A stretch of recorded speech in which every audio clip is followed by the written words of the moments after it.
You ever have one of those mornings that just stops you dead in your tracks, like the world's out here, rushing to fix itself, but you're just stuck? That's exactly how it was. Birmingham, Alabama, breath showing, coffee not helping, people darting around Children's Medical Center like they could outpace whatever pain they dragged inside. Only one person wasn't running. There was this kid just sitting there on a beat-up piece of cardboard, sketching away in a notebook with a red beanie slouched down over his eyes and a coat 3 sizes too big. Boot wrapped in duct tape.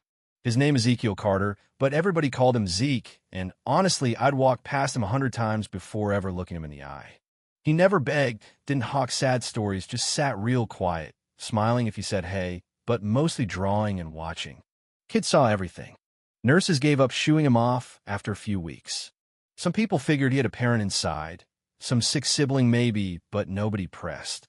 That's how hospitals work over Yone's hurting. Nobody wants to poke. Now across the street, I'm parked in my fancy Range Rover, engine running, collar wrinkled, feeling every bit as exhausted as I looked. In the back, my little girl, I-6, brown curls, legs wrapped under a pink blanket, wide eyes but dead silent. She hadn't said much since the accident that left her paralyzed. Used to run, used to climb, now nothing. That day, I scooped her up, arms careful like she might shatter, and walked up to those doors, barely noticing the kid on the box. But Zeke saw us, saw the way I held ISA, saw the way her eyes never even glanced at the hospital. Then he just stood up and called out, "Sir, I can make your daughter walk again." And let me tell you, I stopped. Not because I was offended, but because of how calm he sounded. Not joking, not selling, just sure, like it was the most normal thing in the world. "What did you say?" I asked, heart hammering, ready to brush him off. He just looked up, dead steady. "I can help her walk again." "That's not funny," I snapped. "Not joking," he said. You could hear the weight in his voice. I looked at his clothes, the tape, the big sleeves, and I just walked inside. But the thing is, I couldn't stop thinking about it. Couldn't get his words out of my head. Not even his therapists and neurologists gave us the usual managing expectations. Long road ahead. Maybe someday. Meanwhile, I'm hearing that kid's voice on loop. After hours of that mess, I'm back outside, ISA asleep on my shoulder, and there he is again, Zeke, same box, same notebook, just watching. I tried to ignore him, but he spoke up as we passed. "You again," I grumbled. "Why say stuff like that?" He just shook his head. "You don't even know her. You don't know what we've been through." He didn't budge. I don't have to know her to help. Now he's what, 9? Looks like he's been living in that coat for months. What would he know? "My mama used to help people walk again," he said. "Physical therapist. She taught me." Said the body remembers, even when the mind forgets. I scoffed. Asked if he was some doctor now. He didn't flinch. Watched her help a man walk after 5 years in a chair. She just used her hands. Her patience. Her faith. A nurse passing by gave him a wave. Janitor nodded at him like they all knew this kid. "I'm not giving you money," I said hard. "Didn't ask for it. So what do you want?" "1 hour," he said. "Let me show you." I looked at ISA's open now, watching us. Something told me not to walk away. "Meet us at Harrington Park tomorrow. Noon. Don't be late." He nodded, and I left, but in the mirror, I saw him still standing there, steady as ever. That night, I tried to work, but my mind kept spinning around Zeke. ISA poked her head in. "Daddy? Who was that boy?" "Just someone we met." She looked at me, soft. He looked like he believed it. Believed what? That I could walk. She tapped her fingers on the chair arm, like they were feet. For the first time in months, I felt something like hope, and it scared the hell out of me. Harrington Park is one of those sad little spots nobody cares about. Grass patchy, swings squeaky, basketball court cracked. But at noon sharp, there's Zeke bench under an oak, gym bag at his feet. I will ISA over, arms crossed like armor. "Hi again," he says, and ISA gives a shy wave. Zeke smiles. "Hi, ISA. How do you know her name?" "You said it yesterday." "I remember stuff." "So what now?" "Magic carpet ride." I throw, sarcastic. He ignores it, lays out a towel, pulls out socks, a tennis ball, a jar of cocoa butter, and a warm rice pack. "What is all that?" "Stuff my mom used." The rice is heat. The ball is for pressure points. He asks ISA if it's okay to work on her legs. She glances at me, I sigh. You can try. Just be careful. He's so gentle, just soft stretches, slow movements, talking to her about favorite colors, cartoons. At first, ISA gives one-word answers, but then she's asking him questions. Do you go to school? Used to. Not anymore. My mom got sick, then she passed. ISA goes quiet. I'm sorry. Thanks. I'm softening, despite myself. After 30 minutes, he taps her ankle. You feel that. ISA blinks, a little. That's good, he says. I tell him she sometimes says that with her therapist. Yeah, but in a hospital, kids get scared. Here, there's air. Trees. Feels different. He helps her try to wiggle her toes. Nothing obvious yet, but she doesn't look discouraged. We'll try again next week, he says, standing up. Takes time. Muscles remember. She actually smiles. I try to hand Zeke some money. He backs away. No, sir. I don't want your money. Then why do you do this? He shrugs. Because your daughter smiled. That stuck with me. The next Sunday, he's there early, jacket buttoned, towel ready. ISA is grinning as we roll up. Zeke gets to work, same moves.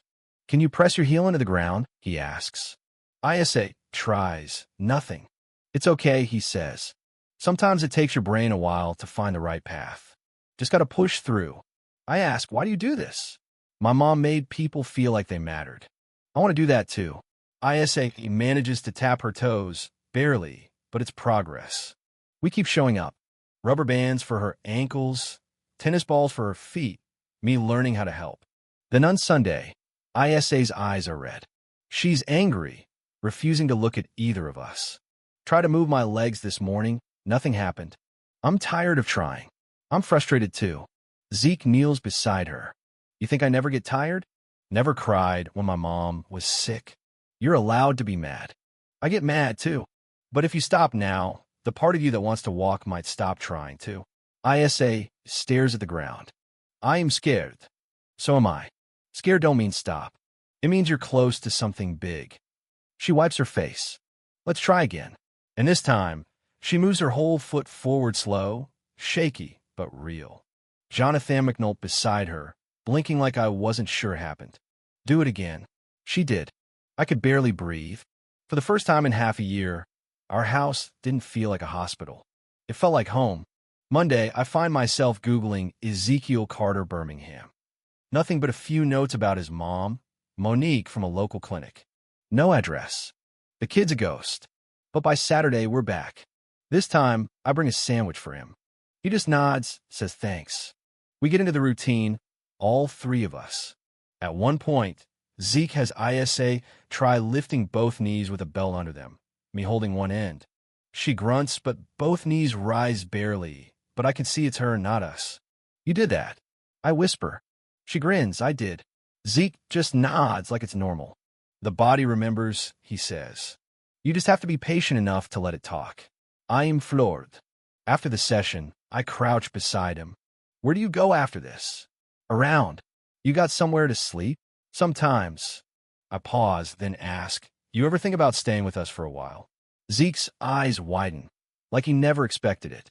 You sure your neighbors wouldn't mind a kid like me? I actually laugh. Man, after what you've done for my daughter, they better not say a word. The next morning, he's at our door, backpack and rolled up blanket. ISA runs to greet him. For the first time, our house's full mornings start with stretches. ISA's moving both feet now, brain remembering what legs are for. One night I ask Zeke, ever think about school? Sometimes. You're smart. You could go far.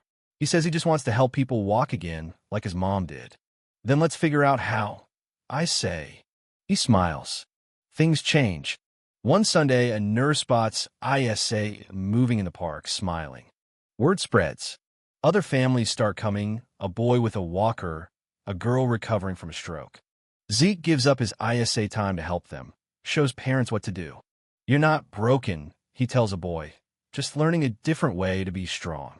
More families come. A pastor brings folding chairs. Diner drops off bagels. Someone prints flyers, free movement classes, Sundays at noon. Reporter comes, writes a piece. Zeke asks for no name. People find out anyway. A doctor offers mentorship. A nonprofit donates supplies. But Zeke? Still same boots, same towel, still puts ISA first. Park fills with life laughter, new friendships, small victories every Sunday. 9 Sundays pass. But this one feels different, hair warmer, ISA focused. A crowd waits. Zeke rolls out the towel, looks at ISA. Ready. No smile, just determination. Same as before. We help you stand. You do the rest. Jonathan behind her, hands steady. Zeke guides her legs. On 3, he whispers. 1, 2, 3. Isa stunts. Shaky but strong, crowd silent. She takes one step, then another, then a third before falling in her father's arms. Both of them laughing and crying at the same time. Later that night, as I watch Zeke pour cereal, I tell him, "You changed everything." He shrugs, "I did. My daughter walked today. Not because of a doctor or a miracle drug. Because a kid with nothing just kept showing up." He nods. "That's what my mom would have done." I choke up, tell him, "I wish she could see this." I think she sees everything. Listen, there's people in this world who don't have shiny degrees or perfect pasts, but they've got something bigger. Heart, grit, a reason to show up. Sometimes the most broken people are the ones who know how to help others heal. If this story meant something to you, don't keep it to yourself, share it. And if you know a kid like Zeke or a girl like ISA, tell them this. You matter. You're needed.